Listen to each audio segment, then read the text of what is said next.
Welcome to Better Daily Life, where we are moving forward 1% better every single day. Download the app and supercharge your journey at betterdaily.life. Now it's time to ditch facts and get facts with your host and my dad, Alex Van Houten.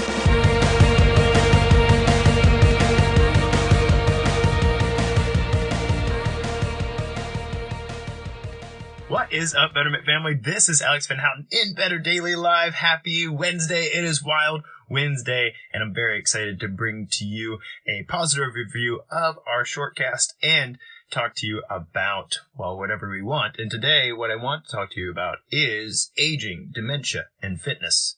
I know, very, very uplifting subjects, but very necessary. So get excited. First, happy 26th day of the Faithful 40 Challenge. You guys are crushing this thing. I'm very excited to be walking through this with you. I'm in a deload week myself, so through the grow phase, I have, at the very end of this week, I have a Tough Mudder that I'm running with a client of mine. And if you don't know what the Tough Mudder is, you should Google it just to check it out and say a quick prayer for us, because on Saturday morning, we have First Mud, 8 a.m. in Texas. We're going to be hanging on monkey bars and climbing tall things and in ice cold water and playing in the mud. And we're all going to do that in a 9-mile obstacle course race. So that'll be fun. But this week I'm deloading so that my body's in a good state to be able to do that. Well, how do I say this?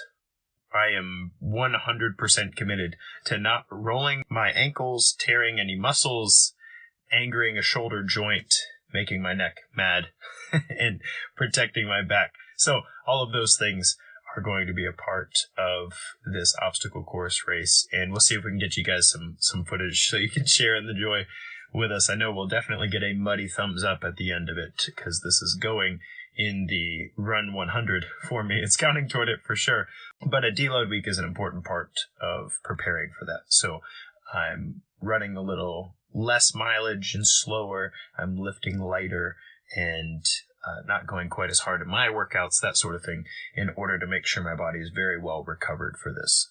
So before I get to the Wild Wednesday here, I do want to shout out to our 5-star raving review by Kendra T. She says 5 stars. That's what she said. So thank you very much. If you have not reviewed our shortcast yet, and what we're doing here is valuable to you, please do review us here in Better Daily. And if you'll screenshot your review, okay? Because if you're doing it in an Apple podcast app or whatever, you click the 5-star thing, and then it gives you an opportunity to put a comment in. You put your comment in, and then it takes, I want to say it takes like 24 hours to clear. So it goes the whole day before clearing, and then you can see it. And when you do that, if you'll screenshot that and send it to me, you can send it to me either here in Better Daily, or you can send it to me via email at coachal@betterdaily.live. Then I have something special for you, and I promise it'll be useful, and I promise you'll appreciate it. So that said, if you haven't reviewed us yet, please do so. And if you'll screenshot and send that to me, I will say, well, I mean, if you give me like 1 star and say, Coach Alex sucks, I don't like him, then I'm not sending you anything nice. So, like, if you don't like us, go find another podcast. There's plenty of podcasts in the whole wide world that are wonderful and worth listening to. And I hope that's something that we're building here. At least our community thinks it's wonderful and worth listening to.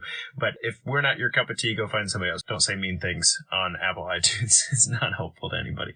So, that said, today's show, what I'm going to link here, and if you're listening to the shortcast 8 weeks after this live is recorded here in Better Daily, but brief note, if you like our shortcast, you need to join our community. If you like the Better Daily shortcast, and you've been listening to that, and you tune in regularly, but you're not a part of our community here in Better Daily, there's no reason not to be. You really do need to join us. You can go to betterdaily.live/app, APP, betterdaily.live/app, and you can create your free username and password and jump in and participate in things like the Faithful 40 Challenge and the Lift 100 and the Run 100. And there's several resources that are available to our freemium members as well. So if you're catching this shortcast 8 weeks after it's been recorded, thank you. Thank you for being a listener, but you really need to be a part of our community if you find this valuable. It's one thing to hear it. It's another thing to get to live it out in community. So Alzheimer's, aging, and dementia. Here's the thing. There is... Well, I talked about it on Monday when I said, don't wait for the worst.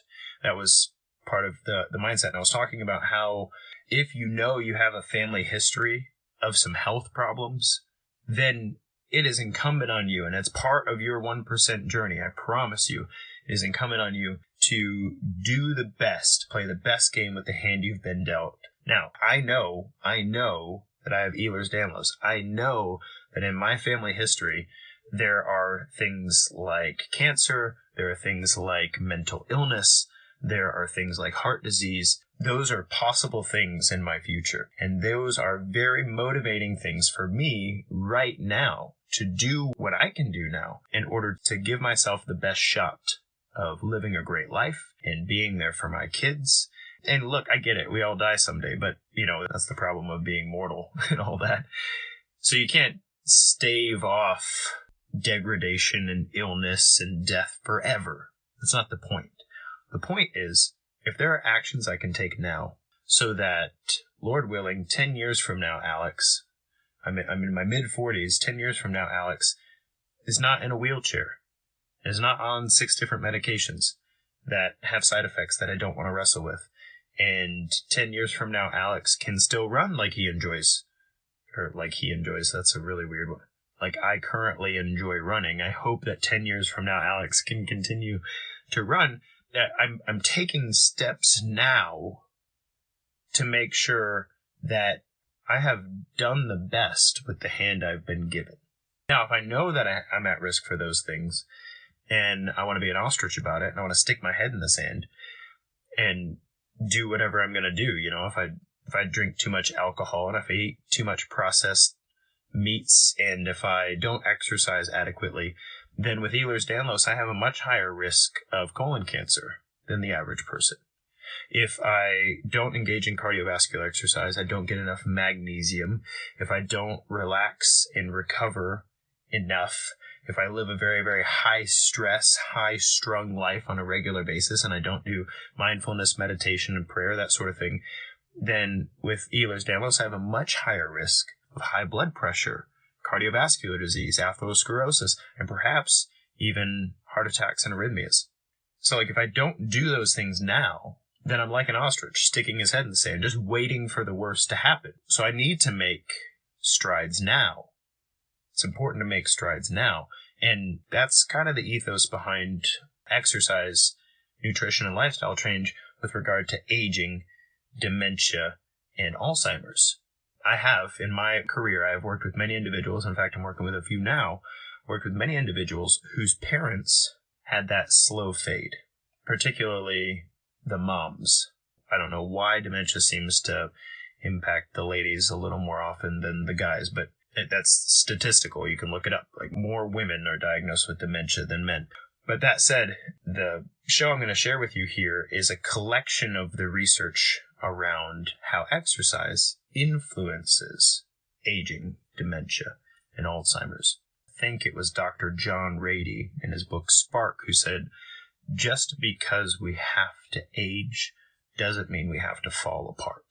And so he's talking about how this process of health and fitness pursuit is actually a part of keeping the brain young, keeping the brain neuroplastic is the term, and how there are many things that nutrition and exercise can do to reduce one's risk of all of the things that lead to dementia. I'll give you an example. One of the things that lead to dementia is damage to neural structures in the brain that are influenced by high blood sugar. So I don't know if you know this, but Alzheimer's has been dubbed in a few different circles as type 3 diabetes, meaning that if there's the constant inflow of sugar into the bloodstream so that blood sugar's high and then it dips down again and then gets high again, blood sugar in high amounts can be very damaging to your body's internal structures. That's why somebody with diabetes might lose their foot. And that's because the high blood sugars have destroyed the capillaries in the extremities. And so something like a blister can turn into gangrene because the body has no way of putting immune resources toward the tiny little initial infection of a blister. And so it gets out of hand, and then all of a sudden you're having to lose your foot because of the damage caused by high blood sugar. And similarly, it's a well-researched fact that high blood sugar, relatively high blood sugar, can damage neural structures in the brain that can lead to Alzheimer's. And so when we look at making changes now, if you know you have a family risk of Alzheimer's and dementia, if we look at making changes now, it's not a guarantee that you might not exhibit some sort of dementia in your old age. However, it is a very well-researched fact that individuals who are showing symptoms of dementia and Alzheimer's, dementia is the overarching umbrella. Alzheimer's is just a type, a very, very terrible type of dementia. But individuals who are exhibiting signs of dementia, who start doing things like coordination training, learning a new skill, walking every day, lowering their sugar intake, they see improvements in those symptoms.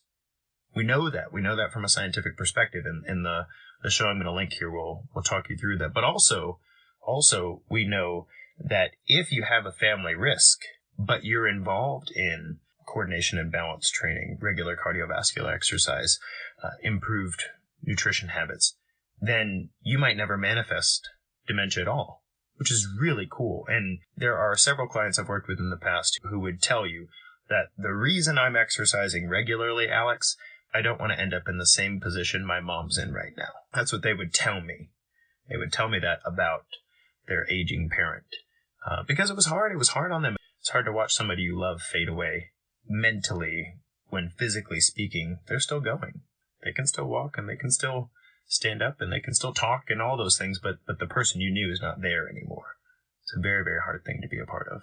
That's a whole other conversation altogether. But anyway, that said, I hope that this episode is revealing to you. I hope it's motivating and inspiring to you. I hope you'll share it with somebody in your life who you know it will benefit to hear about what nutrition and exercise can do about reducing their risk of dementia and Alzheimer's. And even if you don't have a family risk of dementia and Alzheimer's, the idea that our brain is aging and there are things we can do to help it age more gracefully, well, in my opinion, it's probably the most important thing that we know about exercise, is that we can actually keep our brain pretty young by staying active on purpose, and that different types of activity have different effects on that. So I'll leave you with the story, though. I thought this was really fascinating. In Dr. John Rady's book, Spark, it's called The Revolutionary New Science of Exercise in the Brain. That was written 20 years ago, so it might be new to you, but it's not new. Like there has been a huge body of research that's grown out of that.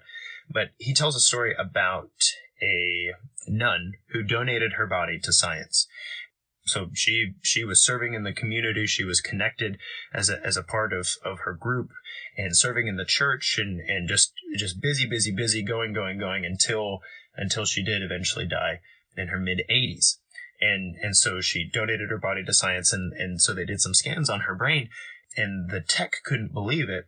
His scan showed a brain that was eaten up with Alzheimer's. Just eaten up. They're like Swiss cheese, you know. Like I don't do many MRIs on brains, but what he saw was the same thing he sees in Alzheimer's patients who can't take care of themselves anymore and are full-time assisted living and don't remember their families. He saw that in the nun's brain, but she exhibited none of the symptoms. None of them. She remembered people's faces. She was involved in their community up until the very last. She was active and engaged. And what was crazy is the researchers said, we've never seen this before. We don't know what this means. But what we can speculate is the brain is a very resilient structure. If you give it a reason and a purpose to do so, it can bypass the damage done to it.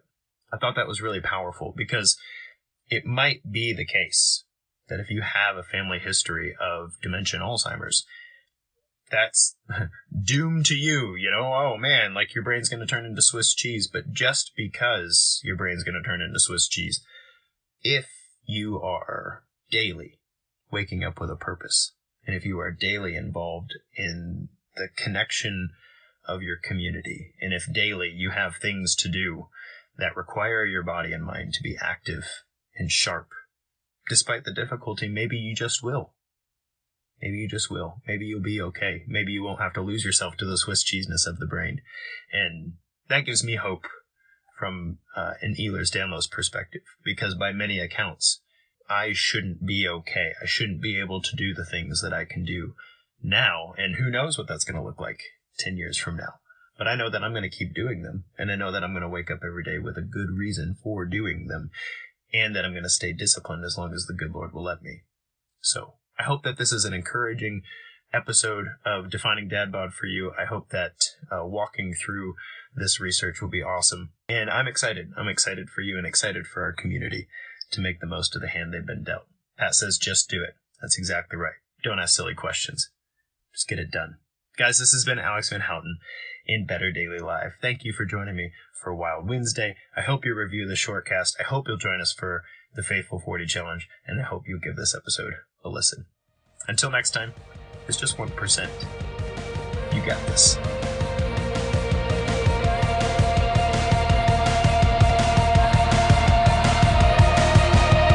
Thank you for joining us for your 1% better. Be you, just better, in mind, body, and spirit. Go to betterdaily.life, download our app, and check out our 5-star coaching resources. We all have a cross to carry. It's lighter when we do it together. Go to betterdaily.life today.